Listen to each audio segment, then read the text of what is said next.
सप्रेम नमस्कार मित्रों, मैं डॉक्टर विजय कुमार कुलकर्णी आपका स्वागत करता हूं।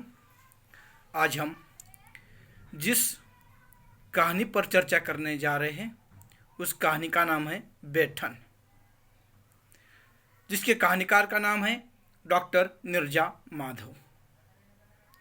बेठन इस शब्द का अर्थ जिस तरह से बच्चे अपने स्कूल जाते वक्त बस्ता लेकर जाता है, उसी तरह से यह बेठन कपड़े से सिया हुआ होता है, जिसमें किताबें काफिया रखी जाती है।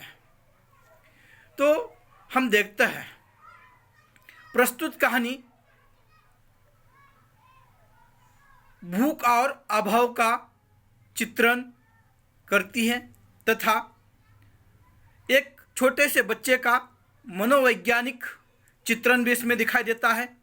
इसी के साथ साथ आर्थिक स्तर पर आधारित आरक्षण की मांग करती है। इस कहानी में एक छोटे बच्चे के माध्यम से शिक्षा व्यवस्था पर सवाल खड़े करते हुए हमें दिखाई देता है कि कहानी के मूल संवेदना में एक छोटा सा बच्चा है जिसका नाम है पुतान, उसी का दूसरा नाम है पशुपति। पुतान उर्फ पशुपति, उसे शिक्षा पाने की बहुत इच्छा है, उसके पास समय है, लेकिन उसकी आर्थिक स्थिति उस तरह की नहीं है और इसी कारण से वह शिक्षा के क्षेत्र से कहीं परास्त होता हुआ दिखाई देता है। अपने उस शिक्षा पाने के संघर्ष को विराम लगा लेता है, क्योंकि उसके पास आर्थिक अभाव है। शिक्षा पाने के लिए उसके पास बस्ता नहीं है, किताबें नहीं है, या उसके पास यूनिफॉर्म नहीं है, और ऐसी स्थिति में वह अपनी बहन के पास चला जाता है शिक्षा पाने के लिए। और तब उसकी स्थिति यहाँ तक आ जाती है कि वह शिक्षा की जो उसकी इच्छा है वह छोड़कर सारनाथ से, जो उसके बहन का गांव है, वापस अपने माँ के पास आ जाता है। हम देखते हैं कहानी के आरंभ में दिखाया गया है एक छोटा सा बालक सब्जी बेचते हुए, टोकरी उसके सिर पर है, बोड़ा जिस सब्जी का नाम है वो बेचने के लिए निकला है। निकलते वक्त एक सामने बड़ी सी इमारत है, उसे लोहे का गेट है, उस गेट के अंदर लॉन है। उस लॉन में एक स्त्री हाथ में पेपर लेकर चाय पीते हुए बैठी है। यह चला जाता है और पुकारता है बाहर से, सब्जी लेनी है क्या, बोड़ा लेना है क्या। वो औरत पहले तो देख लेती है लेकिन नकार देती है, लेकिन दूसरी बार ऐसे से आवाज़ दे देता है। औरत इस बच्ची की ओर देख लेती है और उसे अंदर बुला लेती है। अंदर बुलाने के बाद वो बच्चा चला जाता है। तो वो कहती है कि क्या भाव है, वो कहता है 5 रुपये पाव है। वो जैसे ही उस बच्चे की तरफ देखती है, उसके मन में उस बच्चे के प्रति आत्मीयता जागृत होती है, क्योंकि उस बच्चे के माथे पर एक तिलक था। उस तिलक को देखकर उसकी मासूमियत उसके चेहरे पर दिखाई देती थी, और इसी कारण उस स्त्री ने बड़े सहानुभूति से उसे अंदर बुलाया। वह सब्जी खरीद रही है, लेकिन वह उस बच्चे को उसका परिचय पूछते, तुम्हारा नाम क्या है, कहाँ रहते हो, कौन से स्कूल में पढ़ते हो, लेकिन बच्चे की बताने की मानसिकता नहीं, वह बताना नहीं चाहता, क्योंकि उसके बहन ने उसे कहा था कि अगर तू इस तरह से बता देगा तो तुम्हारे और हमारी भी बदनामी हो जाएगी। और इसी कारण से वो बताना नहीं चाहता था, लेकिन बातें करते करते उसने उस औरत को बता दिया। अब जैसे ही वह औरत इसे पैसे देने के लिए अंदर चली गई है, उसी दौरान इसे अपने माँ की याद आ जाती है। इस औरत को देखकर उसे लगता है मेरी माँ भी इसी तरह से आने जाने वाले मुसाफिरों को उनका हालचाल पूछती है। और जैसे ही माँ की याद आ जाती है, उसे माँ की वो धड़कनें याद आने लगती है, जिस धड़कनों को सुनते हुए ये अपना सिर माँ की छाती को लगाता था। और उसके मन में अनायास एकाएक डर निर्माण होता है। उसे लगता है माँ जो धड़कनें अगर माँ की बंद हो गई तो क्या होगा, और इसलिए वह ईश्वर से आराधना करता है मेरी माँ अमर रहे, ऐसा कुछ नहीं होना चाहिए। छोटे से बच्चे की मानसिकता होती है। और इस तरह से वह ईश्वर से आराधना करता है। और उसी वक्त उसके पिता की भी याद आ जाती है उसे, क्योंकि पिता ने भी इसे एक मंत्र दिया था, जब जब डर लगता है इस मंत्र का तुम वहां पर उपयोग करो, मंत्र का उच्चारण करो, तुम्हारी सारी इच्छाएं पूर्ण होगी। और इस तरह से अपने पिता की याद आ जाती है। तब तक वो औरत अंदर से पैसे लाकर इसके हाथ में दे देती है और कहती है इस पैसे का क्या करोगे। वो कहता है मैं कपड़े खरीद लूंगा। और इसी सोच से वह निकला है, लेकिन उसके मन में एक अजीब सी बात आ जाती है। उसे लगने लगता है अरे बहन ने तो कहा था कि किसी को मत बोलो, लेकिन मैंने बातें करते करते सब कह दिया। वह मन ही मन कहता है जाने दो, अब जो हुआ सो हुआ। अब यह घर निकल गया है। घर निकलने के बाद अपने बहन के पास चला जाता है। बहन अंदर बैठी है, खाना बना रही है, लेकिन लकड़ियां गीली है और उसके कारण उस दिन चूल्हा जला नहीं, रोटियां वहां पर बनी नहीं। और इसी के कारण बहन भी गुस्से में थी। ये चला गया है और ये कहता है कि हर दिन तो जो जीजा है वो खाकर जाते हैं, रोटी बनती है और उन्हीं के साथ इसे भी रोटी मिलती है। कभी कभी चीनी के साथ भी रोटी डिब्बे में डालकर बहन दिया करती थी। लेकिन आज यहाँ पर कुछ रोटी वगैरह बनी नहीं है और इसी कारण वो बहन से जैसे कहता है, बहन गुस्सेली स्वभाव उसका हो गया है। वो कहती है लकड़ियाँ गीली है, किस तरह से मैं खाना बनाऊं, क्या अपना हाथ डालूं अंदर। और यह अब उसके समझ में आ जाता है कि बहन गुस्से में है और इसलिए वह कहता है मेरे पास 5 रुपए हैं, क्या मैं उसकी सूखी लकड़ी लाऊं। वो कहती है नहीं, तुम यह अपने बेठन में रख लो। और वो बेठन में रखने के लिए जैसे चला जाता है, तब अपनी माँ की याद उसे आने लगती है। वो कौन सी यादें थी कि माँ ने इसके बहुत कहने पर उसे एक पुरानी साड़ी से ये बेठन सी कर दिया था। और उस बेठन के कारण इसके मन में एक बहुत सी इच्छा जागृत हो गई थी। यह कहता था कि अब बेठन में मैं सारी किताबें रखूंगा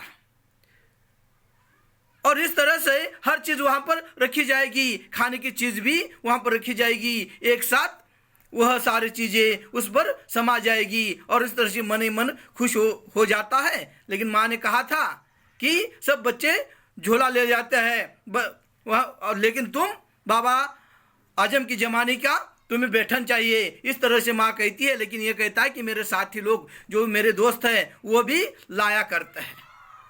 और इसके कहने पर माँ ने किसी तरह से उसे वो बैठन सिलाकर दिया था। और उसने जैसे ही ये बस्ता बांध रहा है तब वह जो डोरी है टूट गई थी। माँ को उसने कहा था कि माँ ये टूट गया देखो। माँ ने उसे कहा था इसमें इतना जोर लगाने की क्या आवश्यकता थी, लेकिन माँ समझाती है बेटा बाद में मैं इसे सीकर दे दूंगी, आज के दिन ले जा। माँ ने उसी तरह से उसे दूसरी गांठ बांधकर दे दिया था। अब जैसे ही बाद में वह डोरी सीने की नौबत नहीं आई, क्योंकि रक्षाबंधन के दिन उनकी जो बेटी है यानी पुतान की जो बहन है वो गांव आई थी। और उस वक्त माँ ने अपनी बेटी से कहा था बेटी पुतान की शिक्षा की चिंता मुझे लगी है, आगे चलकर क्या करेगा पता नहीं, और इसलिए तुम उसे अपने साथ लेकर चले जाओ।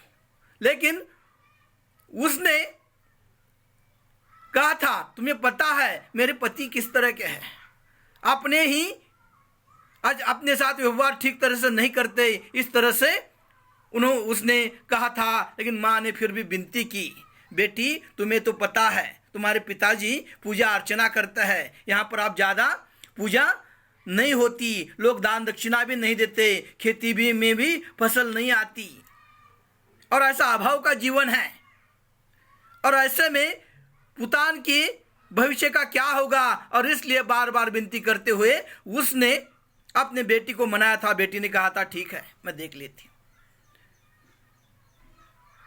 उधर उस शीला जिसका नाम है, पुतान के बहन का नाम है शीला, शीला के पति भी कहीं पर कामकाज कर लेते हैं। उनकी घर की स्थिति अच्छी नहीं है, वो किसी तरह से साइकिल पर घर में गेहूं चावल ये चीजें लाया करते थे,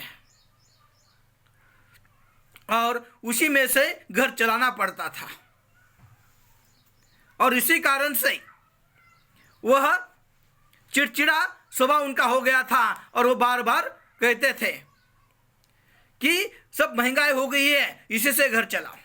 ऐसी स्थिति में कई बार जीजा ने कहा था कि तुम घर की स्थिति तो ऐसी है, ऊपर से तुम्हारा भाई यहाँ पर लाकर रखा है। पुतान कोई बातें सुनकर मन ही मन में अपमानित महसूस होता था, लेकिन उसकी बहन भी अपने जीजा के सामने कुछ कह नहीं पाती थी। और ऐसी अवस्था में उसे अपने माँ की वह याद आ रही है। जब ये निकल रहा था, माँ के कहने पर बहन ने माना था, अब निकल रहा था। उस रात माँ सोई भी नहीं थी, रात भर सोई नहीं थी। सुबह बेटा जाने वाला है, इसके मन में भी लग रहा था कि मैं माँ और पिताजी को छोड़कर नहीं जाने वाला हूँ। लेकिन नई स्कूल का नाम सुनकर यह किसी तरह से निकला है। अब निकलने के बाद वहां पर आकर भी इसके जीवन में कुछ बदलाव नहीं है। यहां पर भी जीजा की और बहन की स्थिति ठीक नहीं है, और इसलिए अब एकाएक वह सचेत हो गया है और बहन ने बुलाया है। बहन के पास आ जाता है और कहने लगता है कि आज स्कूल जाना जरूरी है, क्योंकि सारे बच्चे वहां पर सारनाथ मंदिर में जा रहे हैं, जैन मंदिर में आज समारोह है, वहां पर जा रहे हैं। बहन कहती है आज तो खाना नहीं बना, रोटी नहीं बनी, किस तरह से जाओगे। ये कहता कोई बात नहीं, वहां पर समारोह में उस कार्यक्रम में कुछ ना कुछ बच्चों को खाने के लिए दे देंगे, मैं उसी से वहां पर गुजारा कर लूंगा। और वह वैसे तो इसे सुबह से ही भूख लगी थी, रोटी का नाम लेने के बाद इसके मन में भूख का एहसास हुआ था, लेकिन घर में रोटी नहीं बनी थी, इसलिए वो कहता है कोई बात नहीं, वहां पर कुछ ना कुछ मिलेगा, मैं चला जाऊंगा। अब वहां पर स्कूल की जब याद आ जाती है, स्कूल की जो टीचर है यह हमेशा इसे अपमानित करती रहती है, क्योंकि इसके पास यूनिफॉर्म नहीं था, किताबें नहीं थी, और इसलिए इसे हमेशा अपमानित किया जाता था, गुस्सा इस पर निकाला जाता था। इसके मन में वह भी डर है, कुछ बातें ऐसी होती है ये पुतान में बता नहीं सकता और उस टीचर के ध्यान नहीं आ सकती, और इसी कारण पुतान वह सब कुछ सहता था। और चुपचाप स्कूल में चले जाने के बाद एक बार सारे बच्चे वहां पर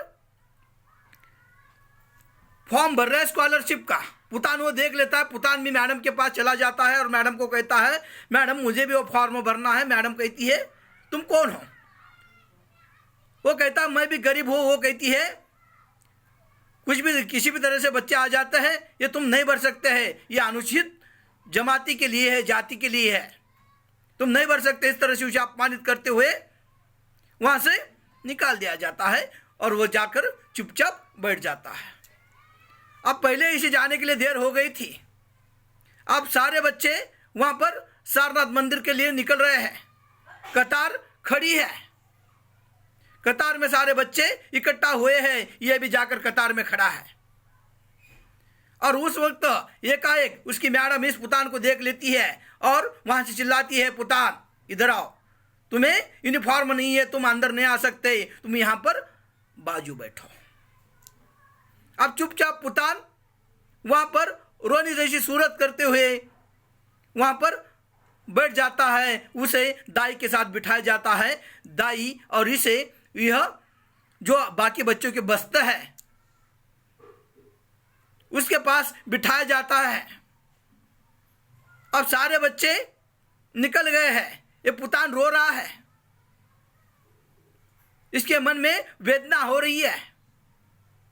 लेकिन वहां पर सारे बच्चे तो चले गए। वहां पर दाई इसके तरफ देख लेती है। दाई के मन में इसके प्रति करुणा का भाव, आत्मीयता का भाव जागृत हो जाता है। इसके पास आ जाती है और वो कहती है, तुम्हें मैडम 1 महीने से बता रही है कि तुम यूनिफॉर्म लो, तुमने क्यों नहीं लिया? तुम्हारे पिताजी क्या करते हैं?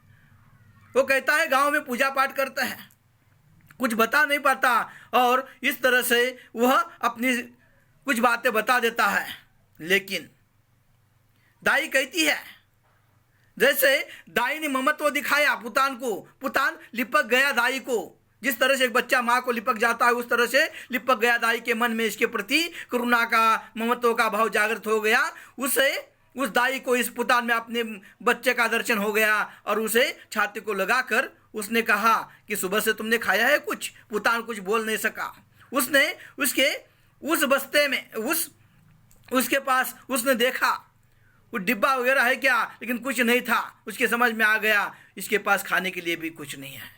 दाई ने फिर पुतान को कहा कि यहां पर बच्चों के जो डिब्बे हैं उसमें से जो पराठे निकाल कर खा लो, मैं किसी को बताऊंगी नहीं।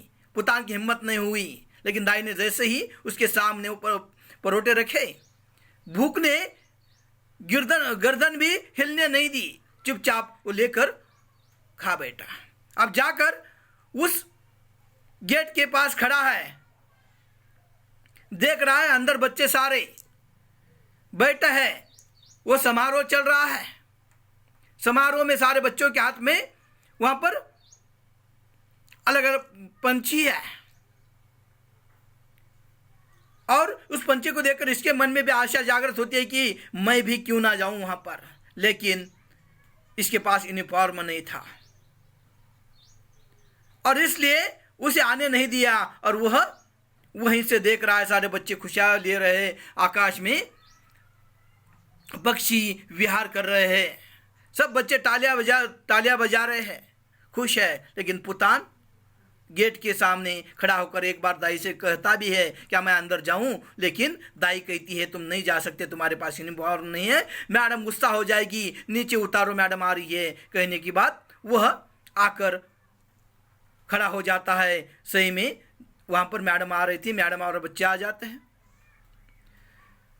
मैडम और बच्चे आ जाते हैं और तभी उसी वक्त मैडम उसे बुला लेती है और बात कहती है, तुम्हें कितने दिनों से मैंने कहा है कि तुम वहां पर यूनिफॉर्म ले आओ, नहीं तो तुम्हारे घर में जो गार्जियन हैं उन्हें बुला लाओ।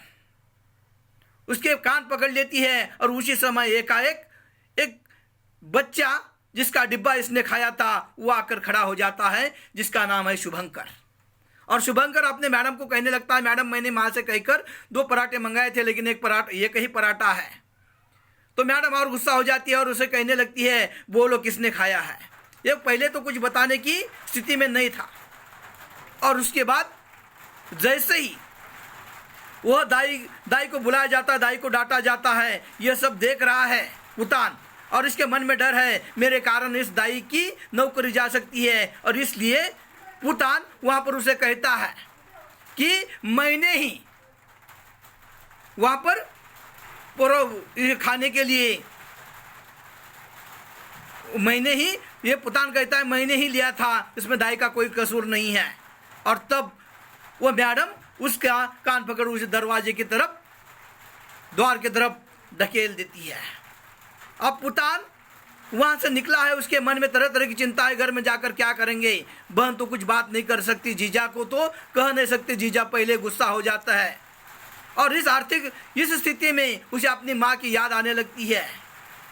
माँ का दृश्य दिखाई देता है, शायद माँ हाथ में बैठन लेकर बैठी है, मुस्कुरा रही है, और वह इस संघर्ष को विराम दे देता है, और सारनाथ से गांव जाने तक के पैसे जो बोड़ा बेचकर इसके पास आए थे, उसके सहारे अब वो गांव जाने की तैयारी कर रहा है। इस तरह से इस कहानी में हमें दिखाई देता है कि मनोवैज्ञानिक चित्रण भूख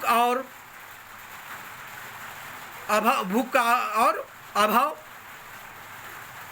तथा आर्थिक स्तर का आर्थिक आरक्षण जो होता है, उस आरक्षण की मांग इस तरह से इस कहानी के माध्यम से हमारे सामने ये बिंदु आ जाते हैं। हमने कहानी के कुछ बिंदुओं पर ही चर्चा की है। नमस्ते।